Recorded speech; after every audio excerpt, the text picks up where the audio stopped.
Hello everyone, my name is Om. We will start with part 1, verification concepts. In this, we'll quickly go over the tool EDA Playground, which we'll be using throughout the course. We will then go over a simple memory design and then start with the basic test bench using Verilog. We will refine it at every step with some basic verification concepts. We'll understand very basic definitions of drivers, monitors, scoreboard, logging, etc. And then we'll finally wrap up this part 1 with understanding time scale, time unit, and time precision. Towards the end of the course, we will see this example along with others to see how efficient, clean, and concise the system Verilog test benches can be. We'll start the verification of a memory model using a Verilog test bench. We'll start off with something very basic, and by the time we end part 1, we'll have a Verilog test bench structured in this particular manner. We'll have a DUT, a driver which drives stimulus, a monitor which is monitoring the interface, and a scoreboard which is keeping track of all the status of our test. However, all the complex or real-time examples what we have follows this structure on the right. So this is more comprehensive and more structured or layered test benches. UVM system Verilog test benches can be configured in this manner. By the time we end this course, we'll see a couple of examples for which our test bench would be structured in this particular manner. Getting started with EDA Playground. Okay, so EDA Playground is a website which can be reached at edaplayground.com. So the website looks something like this. It provides so on the left hand side you'll see a couple of like drop down menus like language and libraries, tools, simulators, examples, and community. This EDA Playground supports many languages, even Python, System Verilog, Python, C, Perl, and etc. For the purpose of this lab, we'll be focusing only on the System Verilog language. Tools and simulator. This EDA Playground provides almost access to all commercial as well as open source tools. For the purpose of this course, we'll be restricting ourselves to LDEC Riviera Pro. You might want to choose any other simulators as per your preference. Once you have selected the language and the tool, on the right hand side you have two columns. So one column on the right side, this particular portion is design.sv. This is where your designs have to be coded, and then we have one more section in which our test bench can be coded. If you have a structured design or a structured test bench with multiple hierarchies, you may dump the entire code in a single file, or you could hit this plus button and then either create new files for design and test benches, or you can upload any existing files. Once you are done with design and the test bench code, when you try to hit the run button, it will ask you to log in. So you can log in using your any Gmail or a Facebook account, or you might want to register for a full account. So there are a couple of options there. For basic student version, logging using Gmail is also fine, but the preference is purely yours. So assuming that you have logged in, you can hit the run button. When you hit the run button, the log section, when you select this log section, this particular area would provide you the log of the particular simulation, where you can see the simulation results and any print or display statements what you might have added in the code. Once you have your test design validated using a test bench, it is always necessary that you can share or save your test bench, correct? You could share your EDA Playground. So each session in EDA Playground is called playgrounds. So you might have multiple saved playgrounds. Okay, so how do you save a playground? You give a name here for your playground. For example, I can give, okay, this is lab number 1, and then whether I need to make it public or like there are a couple of options here. You can either choose to make it private to you or a public with a link access. So anybody who has a link can open this, or a open access, something like that. Once you provide these details, you can even write a short description here saying, okay, what is this particular lab for? What are you trying to achieve in this lab? And like, so when you open this playground at a later point of time, you know what this playground was created for, so that it would be helpful for you and for others to recollect as well. Once you have filled this section, you can hit on save. This will save your session details into a playground. Once that is done, suppose you return to a EDA playground at a later point of time, you log in using your same registered login ID, and then you can click on playground. It will list all your playgrounds. From there you can relaunch the existing sessions. So like I said, we will be focusing like in the language and libraries we, for our all course examples, we will be selecting system Verilog / Verilog in the test bench plus design section, and in case of tools and simulator we'll be using Aldec Riviera Pro. So if you recollect, there is an example section here. So if you pull this down, you will get a lot of examples which are provided by the EDA playground. You might want to open any of these and play with it as you like it.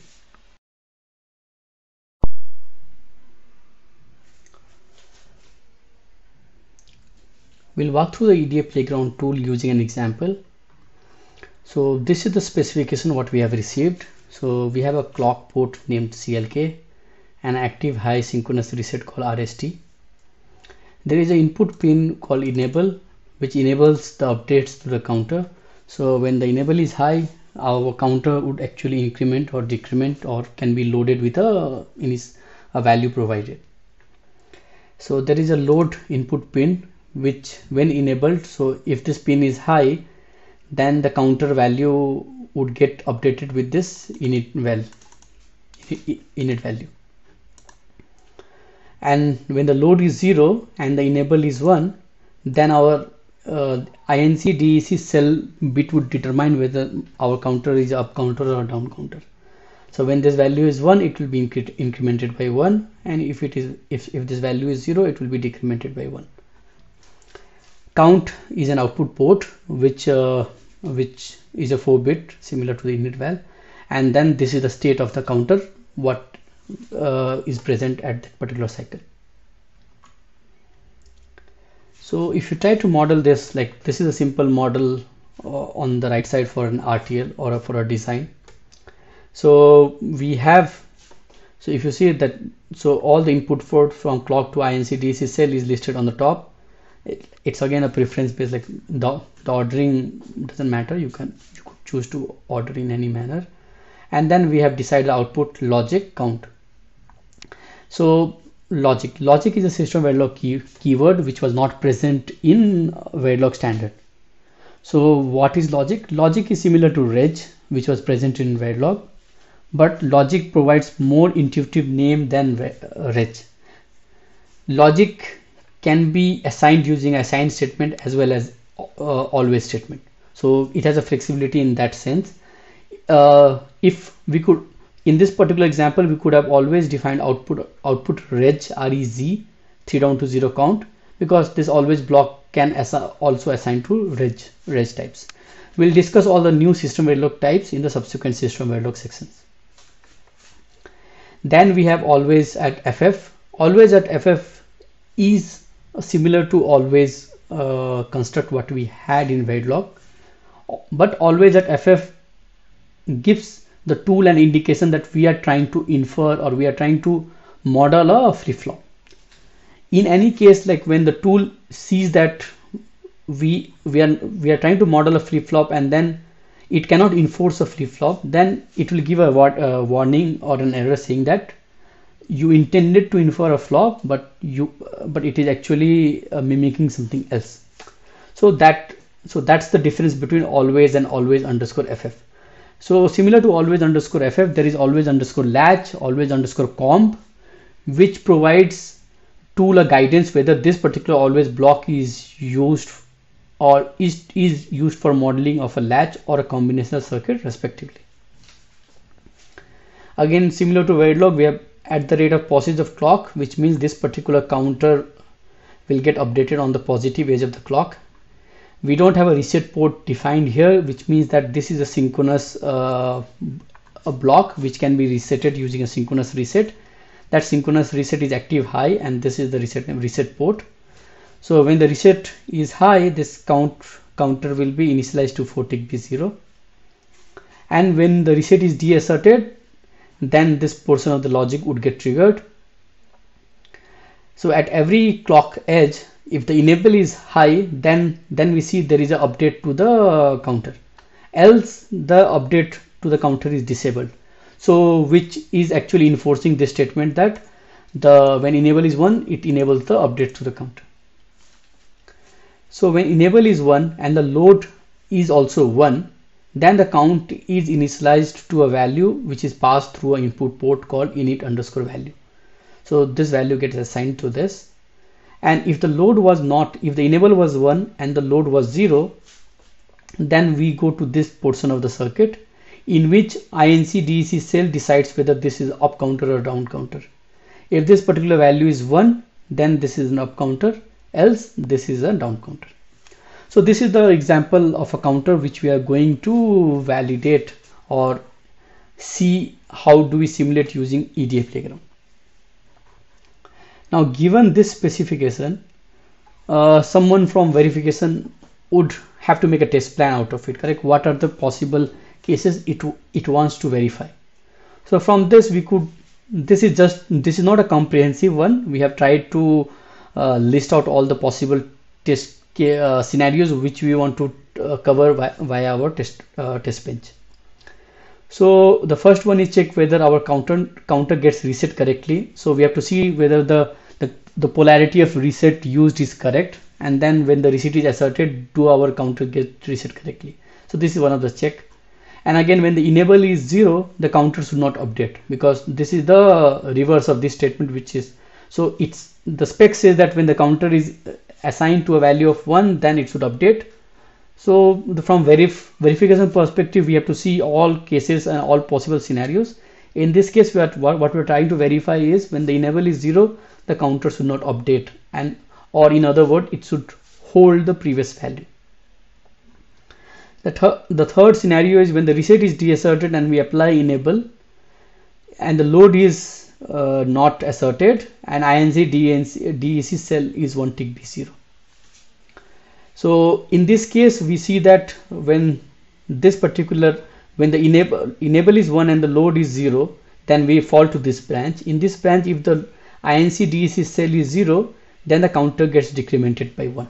So we'll see. So this particular test ID mentions that we are trying to check whether in this particular scenario the counter decrements by 1 every cycle. In this scenario, it's the reverse of this. In this case, the load is deasserted, but we have tried to flip the INC DEC cell to 1 tick B1, and then we are trying to see whether our counter increments. There's a typo here. This should be T005. When the reset is deasserted, and what we are trying to check here is when the enable is 1, the load is 1, and then we drive a init value, correct? The counter should take the init value. There can be a couple of more scenarios as well, correct? We can have enable 1, load 1, and INC DEC cell also 1.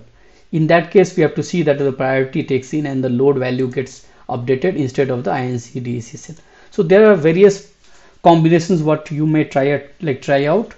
This is the basic thing which we have started off with. Now to do this, like in Verilog, we know our test benches. In a Verilog, we know like always is a concurrent like block which is concurrently executing for the entire simulation duration. However, initial like starts at time 0, and then once it reaches to the end, it doesn't re-triggers, correct? So in Verilog, initial block is used to sequence a particular if you have certain steps to perform in a particular sequence, we try to use initial block. In this case, we have tried to initialize all the inputs to a value, a known value at the time of like start of simulation. Then we are trying to, because our reset is active high, if you see, we have made it low first, and then we are asserting reset here. The reset is held high for 2 cycles, and then we are deasserting reset. So this during this particular time, our counter would get resetted to a value of 0. After this, then we wait for a cycle, and then we make the enable 1. So when we make enable 1, we are not changing the load or INC DEC cell. So the default value of the previous value of INC DEC cell is 1 tick B0 and 1 tick B1. So in this case, we know that if the load is 0 and INC DEC cell is also 0, we have to see the decrement scenario, correct? So during this, so after this enable is asserted, we wait for 10 cycles. So during these 10 cycles, we have to check whether our counter gets decremented subsequently in the next 10 cycles. On the 11th cycle, again from this, we assert load equal to 1. When the load is asserted, this init value, the init value is 1010, which is the value A.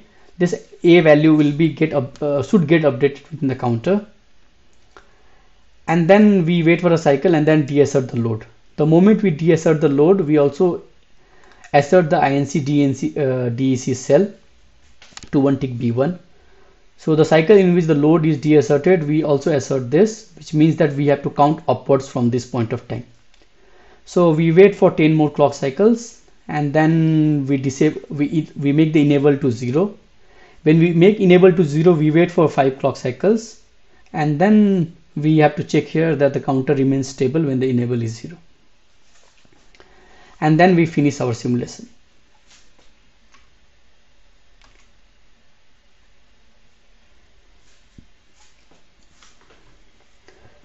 So now this is the block which models all our signals except clock. So for clock, we need some kind of clock generator. In this case, we have there are several ways to do a clock generation. We have chosen one particular method, but again it can be done in many similar ways. So we have again taken an initial block. We have initialized the clock port to 1 tick B0, and then we have a forever loop. Forever loop is basically which will run till the end, like it will keep running, it doesn't stop. So we wait for 5 units and then we toggle our clock. So if you see in simulation or the waveform, the clock at the time 0 will be at 0. After 5 it will be 1, and then again after 5 it will toggle value. So the first active positive edge will be triggered as 5, and then subsequently 15, 25 and so on. This is the system Verilog way of instantiating a module and then connecting via the same names. We have used dot star. We will review this in detail. For now, assume that instead of enumerating each dot clock bracket clock, we have provided this. This is the shorthand notation if our ports are to be connected with the exactly same names present within the test bench.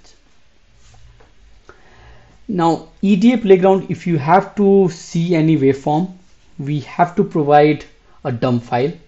So EDA Playground works in a manner that during the course of simulation, we have to provide a dump file. It will dump this file with all the value changes, and when the simulation ends, it will bring up a waveform window. This waveform window will read this VCD file, and then we can see all our respective signals in that window. There is dump-var 0 test. So this is like dump file indicates what is the name of the file, and dump vars indicates from what hierarchy and until what label we have to use. So we will experiment with these two options in the lab.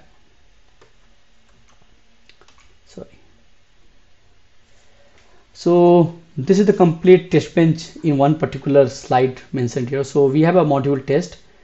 If you see here, we have named the ports similar to what we had in the design. Then this is the point where we have instantiated a counter, and the instantiation is called I_counter. And then we have connected the instantiation with the same ports, same wires present in the test bench. Then this is the section where we have done a clock generation, and this is the section where we have tried to cover all our test scenarios what our test plan dictates. And this is the portion which dumps the VCD file. Once you do this and then run the run on an EDA playground, you will get a waveform something similar to this. Let us see this on the live example. So if you see this is the design of a counter what we just discussed, and on the left hand side this is the test bench what we just discussed, correct? Now you could now in this, if you see, we have selected system Verilog / Verilog, and then in the tools and simulator we have select LDEC Riviera Pro. You can click on log and then you can just run the simulation. Now if you see here, it says simulation finished. There was this was all the kernel messages for compilation and elaboration, and then it says that we are using Riviera Pro education version, like something like this. So but then where is our waveform, correct? So on the left hand side there are a couple of utilities what to do after the run or during the run. So you could use a run.do tickle file. In this case, when you have made a tickle file, you could give all the options to the tool to run, like to exercise during the simulation. There is a open EP wave after run. So to view our dumped VCD file into EDA playground, we have to select this option, and then after selecting this, if you click on run excuse me, so it will bring something like this. So let me just, because I have a session which is saved, let me select and delete. You can delete all together also, just so I wanted to show this. So once you run for the first time, you will get a window like this, and then on this there is something called get signals. If you click this, notice the hierarchy here, correct? So the test bench top was named as test, and we had instantiated our counter by the name I_counter. So the first hierarchy is the test hierarchy, and this is the particular, this dot counter is the counter hierarchy. Depending on where we want to debug our signals, we could choose to dump signals from this hierarchy or this hierarchy. Let me try to choose it from here.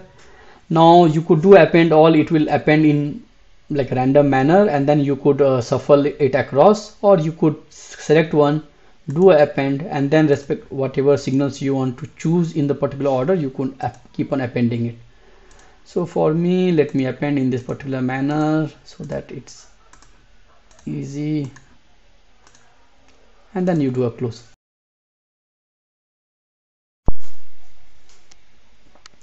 So as we have discussed this, like the clock port was starting at 0 at time 0, and then we had a forever loop which toggles every 5, which made clock port clock signal toggle every 5 units.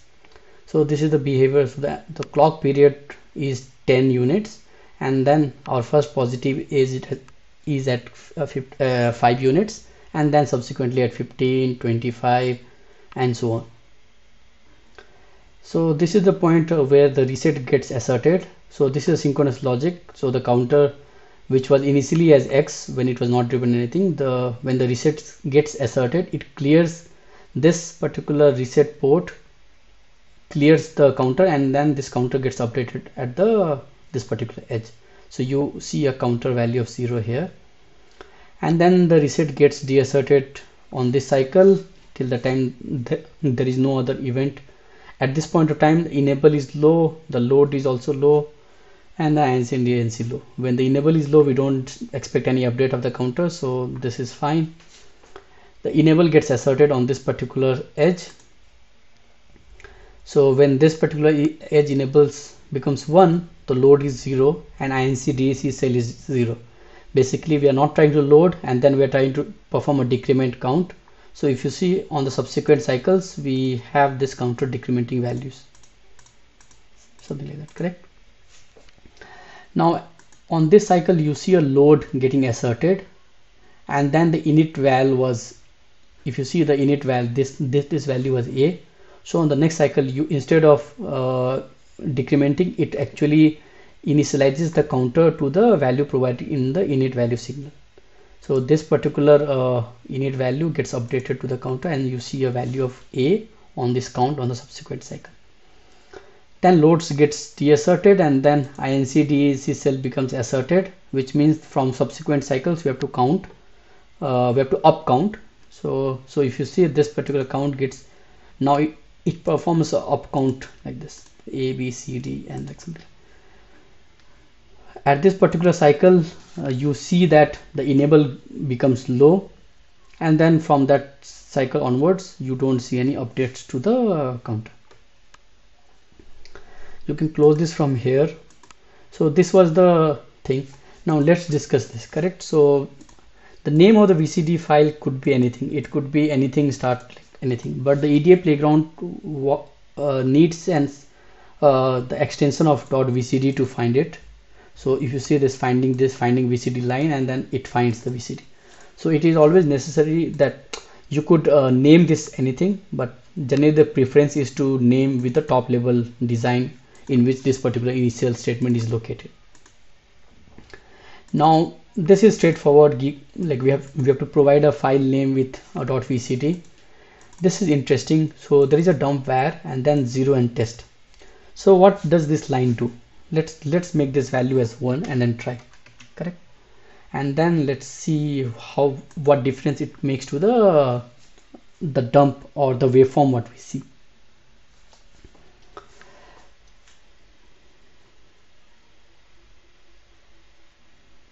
So we see the same waveform. The change is not here, the change is here within this. So if you see this, when I do a get signals, you see the scope. Now what you notice that earlier we had seen that test was present, and then the downwards hierarchy was also present. That is missing here, correct? Why is this missing? That is missing because the first value specifies up to how much hierarchy I have to dump. When this value is 0, it means dump all hierarchy from this and below. If this is 1, then it means the dump only this particular hierarchy. So when we have specified only test, only this particular hierarchy signals were present in this. Now even I could do, like, we know that we have instantiated counter as I_counter, and that is within the test module, correct? So instead of this we could do like something like this, 0 test dot I_counter, and you could do a run here.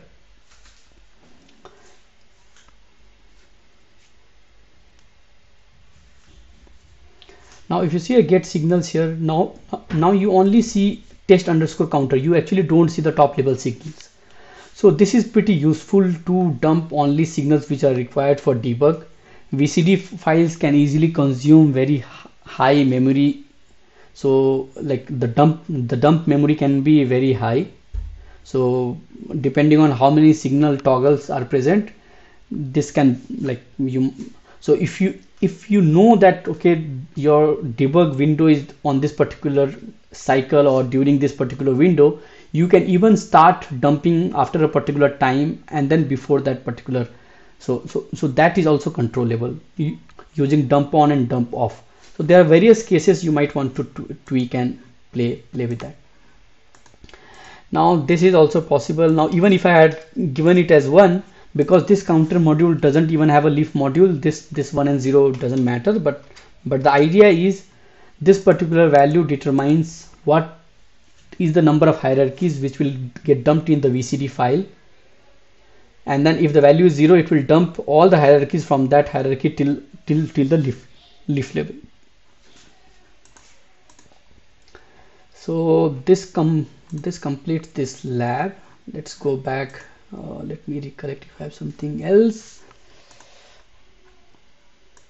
Yeah, I think that is fine for this. Let me, okay, yeah, one more thing. Like suppose you want, let us revert back to our example where we want to dump the entire test. Suppose like there is a you have, this is a simple example where we have internet access and then we are trying to do this. What if like you are debugging something and then you are out and then you don't have access to internet, but you have access to your local dump tool, like open source tool or some other like tool in which you can open the VCD. In that case, you can then select this download files after run. So let us do that. Like let us click this and then do a run of this.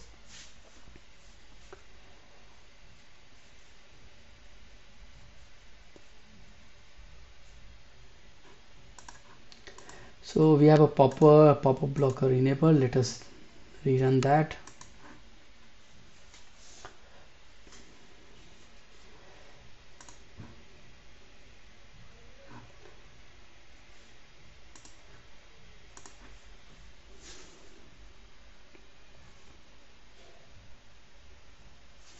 So if you see this file has got downloaded with the name of results_zip.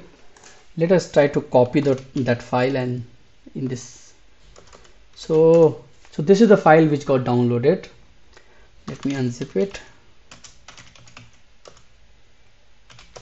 So if you see, there are a couple of additional directories, and then like, so we are interested in this test.vcd file, but you would even see that we have our design.sv and testbench.sv. So if you have something coded in the EDA playground, if you want to take it offline or you want to review offline, you could download that and then you could even edit and then debug offline. So this is the way you could do that. So our interest is this test.vcd. If you have GTK Wave is open source tool which can open VCD files. Then you could do something like that, GTK Wave test.vcd, and then similar like whatever we did on the EDA playground, you could do it offline, debug, and then like you could see a similar waveform. If you have like a model sim or any other tool, there are different utilities based on different tool. Model sim has VCD to WLF, this particular thing, which will convert the, let me see the help. So yeah, so it takes input VCD file. So our VCD file was now test.vcd, and then we let us name our WLF file in this. So you could run like this. It will create a file called test. Now you could open vsim, like model sim, using this.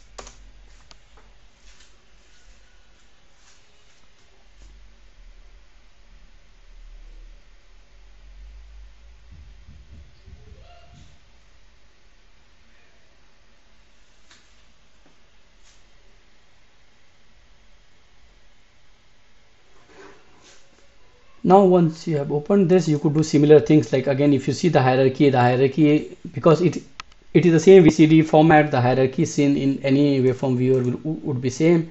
You could click this, select all this, add to the wave, and then you could, yeah, that's the thing. Like you could debug it here itself. You can change radix and to make it hexadecimal to view the things or whichever. And then you can press H if you don't want the hierarchy. H will show you the hierarchy.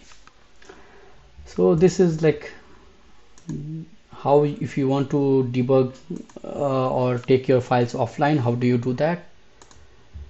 With this, I think we are done with the first lab. Now we'll take an example of a memory, and as discussed, we'll start with a test plan, then make an initial test bench which will perform a memory read write, and then subsequently refine that test bench into which has a driver or a monitor, scoreboard, logging, statistics, and everything.